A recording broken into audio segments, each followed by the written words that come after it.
Breaking news coming in. Rahul Gandhi has finally reacted to the Supreme Court verdict and said that he is against the death penalty, but also added that what should a common man expect if the Prime Minister's assassins are freed? A powerful statement coming in from Rahul Gandhi, the son of Rajiv Gandhi and the Vice President of the Congress Party. He has reacted to the Supreme Court verdict and he has said that they are against the death penalty, but added, what should a common man expect if the Prime Minister's assassins are freed? A two-point comment coming in from Rahul Gandhi. A, commenting on the commutation of the death sentence to life imprisonment yesterday by the Supreme Court, and B, on the J Jayalalithaa government's move to give freedom to the three assassins of Rajiv Gandhi in that sensational assassination case. Amir Haq is live with us for more on this. Amir, tell us more about what Rahul Gandhi said.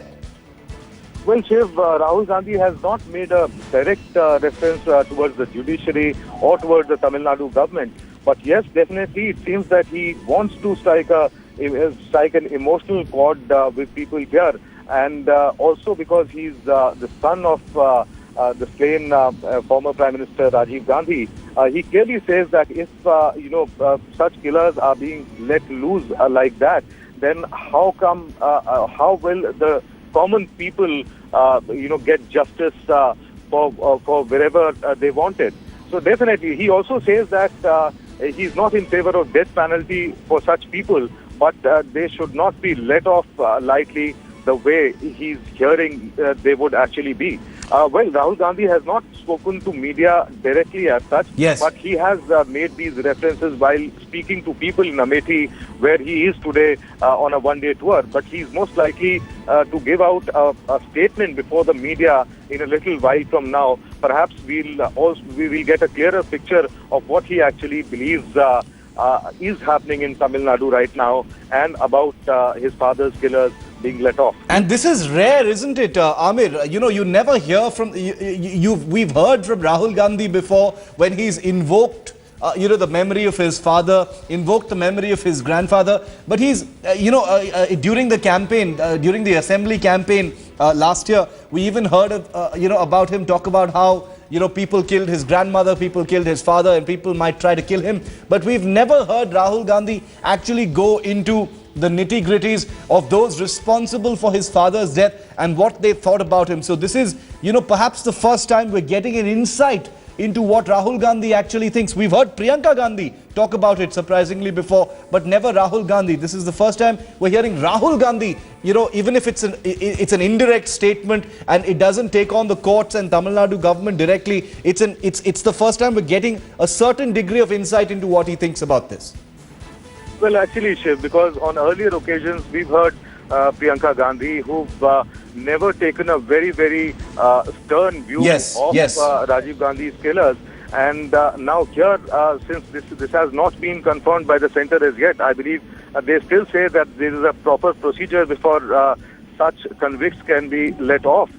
Therefore, things haven't been confirmed as yet. Yes. But the way Rahul Gandhi has come out and tried to speak emotionally or strike an emotional chord with the people here and talking about his father's killers being let off like that, it definitely seems that Rahul Gandhi really has something on his mind right now which is different from what he has been speaking about till now. Paul, the special thing about this story is, on the one hand, there is a political element to it. On the other hand, let's never forget, as citizens, that this is Rahul Gandhi speaking. He is the son of Rajiv Gandhi, the person who was assassinated, the person in question, and the persons whose assassins the Tamil Nadu government, currently wants to free. So, wherever you stand on this issue, let's never forget here that Rahul Gandhi is Rajiv Gandhi's son. So what he's saying, obviously, comes from the son of the person we're talking about right now. I want to go across to Priyamvada, who joins me live from Chennai on this story. Priyamvada, a pretty indirect comment coming from Rahul Gandhi, but I want to just read out the operative last part of his comment. He says, if the Prime Minister's assassins are freed, what should a common man expect? That's a very loaded comment, Priyamvada, against the Tamil Nadu government and especially J Jayalalithaa. Absolutely. Now that the entire issue has taken a political turn, we know it's kind of become Congress versus the other parties here in Tamil Nadu. Because all the parties are standing together, accepting whatever resolution that has been passed in the Tamil Nadu Assembly today. And probably we should also read more into this. During the election campaign time, it could also become an emotional, sentimental issue that Rahul Gandhi might take up to approach the voters. Remember in Rajasthan, the comment that a similar kind of comment, an emotional approach to how a former Prime Minister, his father, was assassinated, is probably the approach he would be taking, the Congress would be taking to counter Jayalalitha's move. Because by passing this resolution, she has ensured to move all the pro-Tamil activists and also the pro-Tamil. Also, just a while back, I spoke to Nalini Sriharan's mother. She had given an emotional statement thanking Gandhi family, thanking Sonia Gandhi, Rahul Gandhi and Priyanka Gandhi, and she believes that the Gandhi family has already pardoned her daughter and her family. So it's definitely a very, very loaded statement. It has got lots of elements that what meets the eye. Well, definitely more than meets the eye. This is, Rahul Gandhi is being very careful in what he's said. He's tried to introduce a sense of measure in this very sensitive question that he's been asked and this, fairly measured answer that he's given. But he's reacted.